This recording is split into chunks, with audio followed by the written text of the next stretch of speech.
Thank you Sprek for becoming a channel member. Your support is truly appreciated.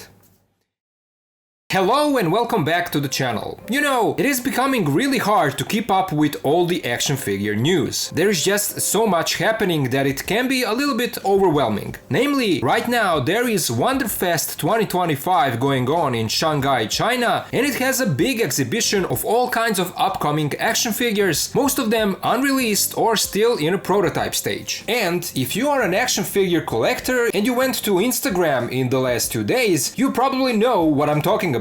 There is a lot of new stuff displayed on that exhibition, but my main interest is in what companies like LPZZ and INART have to offer. And my god, they did not disappoint. Both companies have a DC license, and so most of the things shown are from that franchise. But there is also a new license that they revealed, so in this video I wanted to go through what they showed as fast as I can, because this is too good not to talk about it. Obviously, I'm not in China, so we'll take a look at the photos by those who are there. These are all coming from Isaac Wong and Mezco HK, both on Instagram, so a big shout out to them for keeping us updated. Both accounts are linked down in the description, so follow those guys for more action figure news. Okay, we are going to start with LPZZ, a company that recently made that incredible Arkham Batman that crushed Revoltech version, and their Deathstroke is now coming out. My review of that figure is coming soon. Okay, so first we have their Arkham Knight that is the next one scheduled to come out after Deathstroke, if I'm not mistaken. And we already saw it previously, but it was an unpainted prototype, which we still have here. But we also have a fully painted version as well, and this looks beautiful. I have the Revoltech KO, which I do like, but this LPZZ will definitely be the one to get. Next we have Batman Who Laughs, Dark Knight's Metal. Now, I won't pretend like I know everything about Batman. I'm not familiar with most of the stuff, so you guys will certainly know more about some of these characters, but this figure looks amazing, and because pre-orders for it are already up, I assume that it should come after Arkham Knight, but we'll see. But here we again have both painted version and a prototype that visitors were allowed to mess around with and test its articulation. Next up, they are also making Arkham Joker, and here we see an unpainted prototype, but I remember them showing a fully painted version on some other exhibition. Was it last year or maybe it was at the beginning of this one? I'm not sure. But there they also had Arkham Harley on display. They are probably making all Arkham characters, and I'm all for it. But then look at this beauty. If I remember correctly, this is the classic Arkham Batsuit, the one from Arkham Asylum, and for me this is a must-have. I just hope that they will improve on the wiring of the cape and that the wires will connect to the figure under the mask. That was my only real issue with their first Arkham Batman. But this looks incredible and I can't wait for them to release it. Then they are also making Arkham Catwoman, which was to be expected. On these photos we see her in a kneeling pose and a standing pose, and we see that we are getting alternate heads. But then, look at this! LPZZ is making the Dark Knight Returns Catwoman, and wow, this looks very impressive. We have few shots and even this close-up one. I've actually heard that the hair won't be a plastic sculpt, but that this will be the same technique that is usually implemented on larger scale figures like Hot Toys. Can you believe that? Isn't all of this a game changer for a 1/12 action figure collecting? And the head sculpt, the likeness, they really did a phenomenal job on this one. And I know, it's just a display piece for this exhibition, but I really hope that the final product will be as close as possible to how this looks. Then we have Ben Affleck Batman from Justice League, and this one also looks really good. I know that a lot of people like this version, and I don't have it in my collection, so this might be the one I'll get. I have no idea if the base will be included in this set. I assume it will be, but we'll have to wait and see. Then we have another live-action version, the Pattinson Batman from The Batman, and I have the Mafex one that I think is really good, but I'm interested to see how will this LPZZ version turn out. Here we have a fully painted version, but also a prototype body with an unmasked head that looks fine, but I don't think that it's 100% there. At least not by these standards that these guys are setting. Then we have something that I know a lot of people are excited about. We have the LPZZ Batman and Superman Hush. Now, to this day, a lot of us consider Mafex Hush figures to be the best versions of these characters,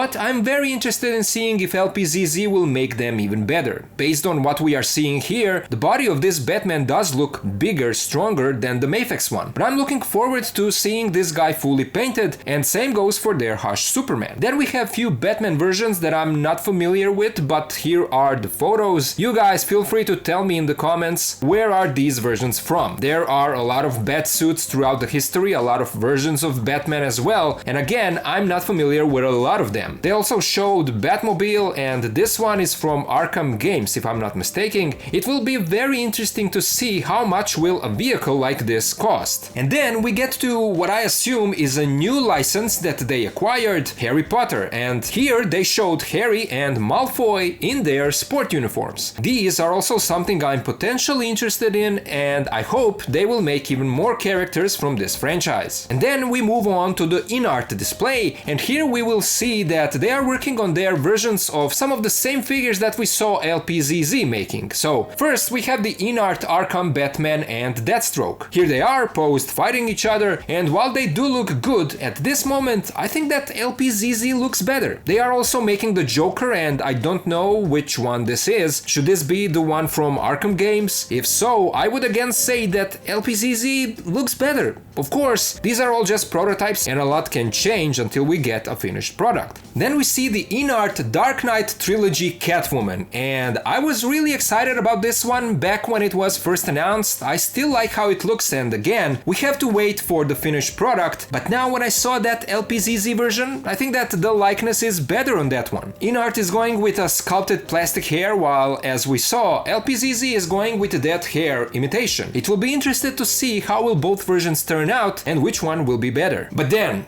oh man, we are getting to some of the things that I'm extremely excited about out of all of these announcements. The INART Dark Knight Bane. My god, what a beautiful sculpt this is. Just look at that. It looks so good. Now the only thing that remains to be seen is his height. I hope that they will give him a proper height and that he will be taller than their Batman. But look at this close-up. Look at the head sculpt. This looks amazing. And then the main thing that I wanted the day that INART announced their Dark Knight Batman, the Dark Knight Joker. I can't wait to see this figure being released. The prototype looks great, they gave him a soft goods coat, and I'm very excited to see it fully painted, especially that head sculpt. And I also have to add, now when I saw what LPZZ could be giving us with their Catwoman, I truly hope that we will get their take on this Joker. Let's see how will that look. The more options, the better for us collectors. In the meantime, I will be closely looking at the development of this INART Joker and Bane as well. They are also making Justice League Superman, and here is a closer look at the head sculpt. Then we also have Justice League Batman and Wonder Woman. INART is also working on their Pattinson Batman and also Dark Knight Returns Batman, and then again few more Batman versions that I'm not fully familiar with. We are also getting INART's take on Batman Who Laughs, few more Superman figures, and then another thing that I'm very interested in, Bruce Lee figures. These two versions. So far I would say that the SHF figures were the best in this 1/12 scale, but now INART could easily take that top spot with these releases. And then finally they are moving forward with more figures from Black Myth Wukong game. They are making all kinds of characters and they all look incredibly good. So there you go, that was my relatively quick walkthrough most of the things that LPZZ and INART showed us on their display at WonderFest 2025. I am very impressed by what I've seen here. By the looks of it, China is going to dominate the action figure world in the upcoming years. LPZZ is crushing it with their DC releases, and so does INART, for who we know has some more licenses under their belt. And LPZZ obviously now has the Harry Potter license. All that these two companies have to do moving forward is acquire a Marvel and Star Wars license, and their domination will be complete. It is crazy how good their figures look, and it's also crazy that they are able to sell them for under $100 per figure. I guess that's the benefit when you have a Chinese company that sells licensed products that are all being manufactured in China for much cheaper than it would be anywhere else in the world. Because of all this, it really does look like we are living in a golden age of action figures, because these companies with their level of quality are changing the game. They are giving us products that look like we never thought it was even possible in a 1/12 scale. We got used to Mayfax and SHF being considered as companies that are giving us high-end figures, but now, with INART and LPZZ, the game is changing fast. From a perspective of a collector, this is all very exciting to see, and who knows where all of this will take us. I know one thing, I am in for the ride, and I hope that these companies will continue to give us even more high-quality releases. Well, you've heard my thoughts, and now I would love to hear yours. What do you guys think about all of these displayed figures? Which ones are you excited for the most? What do you think about comparison of quality between the two companies? Who do you think did better some of these characters? Let me know all of it down in the comments. As always, a huge thank you to my Patreon and channel members for their support. If you can also join and help, please do so. Links are in the video description. And of course, to all of you guys, thank you so much for watching. Thank you for being here with me, and I'll see ya